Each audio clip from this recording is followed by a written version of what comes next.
होली हो किंबा दीपावली घरे सबुबले किसी मिठा आइटम खाइबापी समस्ते इच्छा करती से मु आज सुजीरे तैयारी पिठा बनई आपण मैंने या लड़ू भी कहींपर। बेले बेले एमती कम मिठा वाला लड़ू बन खाइले पेट हल्का लगी थाए आ मन भी बहुत शांति लगी थाए। आ जो मैंने मिठा टोटाली भी खाऊना से ये लड़ू पूरा पूरी परफेक्ट से मैंने बनई बहुत सहजरे खाईपर। सुजी लड्डू बनवाई प्रथम गोटे कड़े बसइबे आ से गोटे ग्लास पानी देबे आ गोटे कप सुजी पकेबे आउ किछि लूण पकेबे स्वाद अनुसार आउ बहुत कम चीनी पकेबे गोटे 1.5 स्पून चीनी पकेबे आ ताको भल भाव मिक्स करनेबे। एबे देखंतु सुजीटी पूरा पूरी ठंडा ही आसलानी। ठंडा हला पर आमे कौन करिबा ना से किछि किछि अटा मिसेबा। आपण चाहिले मैदा भी मिसई पारिबे ऑप्शनल अछि।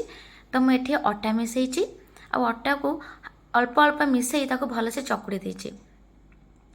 एमती हाथ रे प्रेस करिकी आपण भल से अटा को सुजी सहित चकुड़ीबे।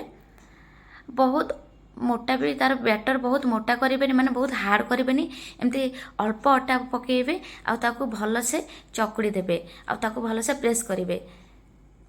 बैटर डोटी बहुत स्मूथ थिबा दरकार। ये देखंतु डो पूरा पूरी रेडी हो गला। वर्तमान आमे कौन करवा हाथ रे किछि तेल स्प्रेड करवा। तेल लगेଇବା द्वारा कौन हम ना आमे जो अटार गुड़ा बा सुजीर गुड़ा लड्डूटा तैयार करवा हाथ रे हमर लागबनी। तो आमे भल भाव में छोट गोल करवा सुजीर आ ता भितर मुझे नड़िया पूरा देछि माने नड़िया को भल से कोरी देछि से गुड़ देकी फ्राए कर देछि। आपण चाहिए चीनी भी पकई मध्य करि परिबे। तो देहपाई जोड़ा हेल्दी आपण इच्छा अनुसार से ही करेंगे। तो एमती सुजीर डो प्रस्तुत कर मुझे नड़िया गुड़र पूरा दे देछि। आपण एमती ही पूरा देबे आ भल भाव में गोल करी ताकू गोटे प्लेट रे सजेकी रखिदेबे। तो एमती गोटे पर गोटे सबू आपण गोल करिकी सजेकी रखिदेबे। देखि पारुथिबे केमती लड्डूर साइज केमती। आपण चाहिए अधिक बड़ मध्य लड्डू करि परिबे। मैं मीडियम साइज लड्डू करिछि। एमती सुजी लड्डू बनवाई बहुत सहज बास टिके समय ही आवश्यकता पड़ता है। तो ये सुजी लड्डू प्रस्तुत हो गला।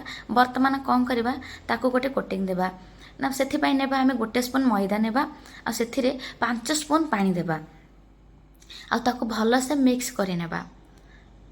तापर कौन करवा ना आमे जो सुजीर लड्डूटा रखी बनईकी तो से मैदार पानी सहित भल से गोलेकी आउ गोटे प्लेट रे आमे सुजी रखिथिबा। सुजी के आपण चाहिले ग्राइंडिंग भी करि परिबे नाले सेमते नॉर्मल छोट सुजी दाना हेतिले हे परिबो। तो मैदार पानी बैटर सहित भल से गोलेकी पुणी सुजी रे गोले देबे। तापर एमती गोटे गोटे करिकी सब गोलेकी गोटे प्लेट रे ताको रखि नेबे। देखंतु गोटे गोटे करी मु सब जा सुजी रे गोले देछि। तो वर्तमान कौन करिए ताकू अध घंटाए बा घंटाए पे रेस्ट देवा फ्रिज रे। तो फ्रिज रे मु रखी सारछि गोटे घंटाए आपण अध घंटाए भी रखि परिबे सेमती किछि नाही। तो तापर कौन करिवे गोटे कड़ाई रे किछि तेल नेबे जेमती कि आपणकर सुजीर लड्डूटा सेथिरे तेल रे छाणी हे परिबो। तो प्रथम एठी गोटे लड्डू पकेछि काहेकि ना आमे प्रथमे ट्राए करिबा जे चेष्टा करिबा से लड्डूटा भल से परफेक्ट हेछि ना नाही।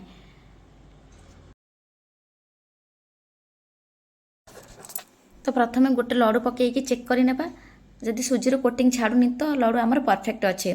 तो देखि पारुथिबे प्रथम लड्डूटी भल भाव में होता। तो से जाल को तेलर फ्लेम को आम स्लो मीडियम ही रखा हाई रे रखानी ना पोड़ीज। तमती स्लो मीडियम रे रखिकी ही सब लड्डू गुड़ी को पकईदेवा गोटी गोटी करके। तो देखि पारुथिबे स्लो मीडियम रे गैस फ्लेम ऑन अच्छी। तो एबे सुजीर कलर टिके ब्राउन ही आसलानी।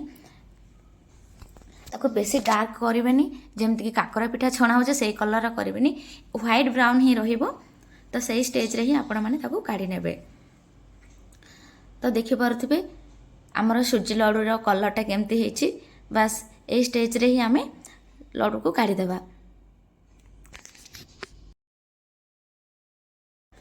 सुजी लड्डूटी देखा जी सुंदर खाइबा सेतिकी ही टेस्ट अच्छी।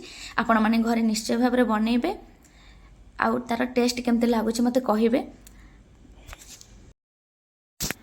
तो सब लड्डू गुड़ी को मुझे छाणी देछि तो बर्तमान कौन करवा गोटे प्लेट नेबा आउ से मु गोटे टिश्यू पेपर रखी। तो टिश्यू पेपर उपर कौन करवा सब लड्डू रखीदेवा। लड्डू बहुत तेल आसुनी, बहुत कम तेल लड्डू हो जाऊँगी। तो देखिपे टिश्यू पेपर में किसी तेल लगुनि। तो एमती लड्डू खाइले देहपाई बहुत भल होता है। किसी भी ऑयल फूड नहीं, खाइबा को स्नैक आइटम और देखा बहुत सुंदर लड्डू। तो आपण मैंने होली दिन एमती स्पेशल लड्डू बन कि खाईपर ना तो आपण संध्यारे स्नैक आइटम भाभी आपको खाईपर। तो ऑप्शनल अच्छी आपण मैंने जमी इच्छा सेमती खाईपर आउ खुशी रुहतु। जदि आपण मानक आज स्नैक आइटम जदि पसंद आसला ताहले मो चैनल को सब्सक्राइब, लाइक और शेयर करेंगे। आज रोची नमस्कार, जय जगन्नाथ।